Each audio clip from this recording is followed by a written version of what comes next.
Hello नाज़रीन, आप देख रहे हैं ड्रामा सीरियल उम्मे आयशा। अगर आपको हमारी ये वीडियो अच्छी लगे इसको लाइक करें और हमारे यूट्यूब चैनल पाकिस्तान ड्रामा को सब्सक्राइब करें। आयशा एक अच्छे ख़ानदान से ताल्लुक़ रखने वाली लड़की होती है और एक बहुत प्यारी लड़की है, लेकिन जब वो असवद की तरफ काफ़ी ज़्यादा गुस्से में होती है क्योंकि उनका आपस में किसी बात पर झगड़ा हुआ होता है, लेकिन असद से जो है वो आयशा की तरफ से कोई नुकसान हो जाता है। लेकिन जब वो इसे कीमत अदा करने की कोशिश करता है तो आयशा उसकी तरफ काफ़ी ज़्यादा गुस्से में बात करती है, बल्कि उसे गुस्से की तरफ देख रही होती है कि आखिर इसने गलती भी की और माफ़ी भी नहीं मांग रहा, लेकिन मुझे कीमत अदा कर रहा है। लेकिन आयशा वो कीमत लेने से इनकार कर देती है। लेकिन असद को इस बात का गुस्सा आता है कि आखिर इसने कीमत भी नहीं ली और मेरी तरफ इस तरह अकड़ के देख रही है जिस तरह पता नहीं कितनी बड़ी चीज़ों की ये मालिक होती है। लेकिन असद भी काफ़ी ज़्यादा गुस्से में होता है। लेकिन जब आयशा घर वापस आती है और आकर अपनी बहन से ऐसी बात करती है कि ऐसे इंसान भी दुनिया में मौजूद होते हैं जो गलती भी करते हैं और अपनी गलती भी नहीं मानते, लेकिन अकड़ के ऐसे चलते हैं जितना वो हर चीज़ के मालिक होते हैं, लेकिन ऐसे इंसान मुझे बिल्कुल भी पसंद नहीं है। उसकी बहन कहती है तुम ऐसी बारों में सोचा ना करो। लेकिन जो असद होता है वो घर जाकर जब अपनी माँ से ऐसी सारी बातें बताता है कि जो आज मामला तो हुआ है, लेकिन उसकी माँ से कहती है कि उसके पास क्या था जो इतना बड़ा नुकसान हुआ।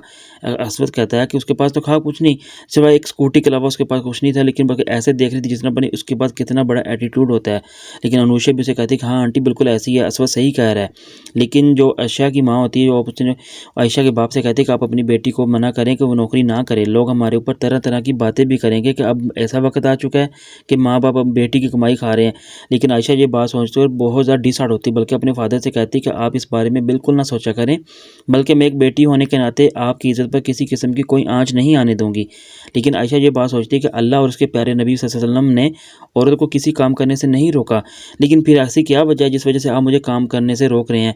मैं आपसे वादा करती हूँ ऐसा कुछ नहीं होगा।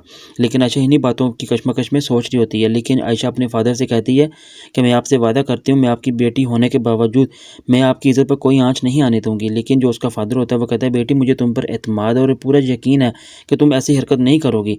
लेकिन जो एहतशाम होता है उसे जो आयशा की हिजाब और सिकाफ से काफ़ी ज़्यादा नफ़रत होती है। वो कहता है कि तुम जितनी नेक बनने की कोशिश कर रही हो इतनी हो नहीं, लेकिन इस वजह से तुम अब नेक होना छोड़ दो क्योंकि तुम मुझे बिल्कुल भी पसंद नहीं हो। लेकिन जो आयशा होती है वो एहतशाम से कहती है कि मैं तुम्हें ये बताना चाहती हूँ कि तुम्हें मेरे इस हिजाब से कोई सरोकार नहीं है, ये सब मेरा और मेरे रब का मामला। इसलिए अगर आइंदा तुमने मेरे सिकाफ और मेरे हिजाब के बारे में कोई बात करने की कोशिश की तो इसके ज़िम्मेदार तुम खुद होगे।